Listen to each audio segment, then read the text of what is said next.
İnsanın problemi olar da, problemsiz insan olmaz ki. Əgər bir nəfərin problemləri azalıbsa, deməli insanlığı azalıb. Bir nəfərin bəlaları azalıbsa, deməli insanlığı azalıb.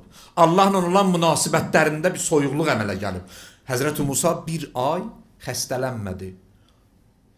Oturdu, ağladı, şikayət elədi. Özündən Allaha.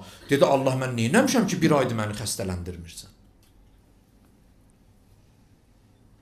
Bəzən elə bilirik ki, xəstəlik Allahın lütfüdür. Həzrət Peyğəmbər buyurur, xəstə bilsə xəstə olduğu halda çəkdiyi ahlara görə nə qədər günahları bağışlanır, bir dənə duası olar Allahdan, Allah mənə şəfa vermə. Bəzən elə bilirik ki, məsələn, xəstələnəndə, nə oldu ya, elə mənə gəldi, çatdı bu. Yox, Allahın lütfüdür bir dənə. Kimsə xəstələnmirsə, Allah'a şikayət eləsin ki, Allah nə oldu ki, məni yaddan çıxartdın? İnsan xəstələnmək üçündür da. İnsan problem yaşamaq üçündür da.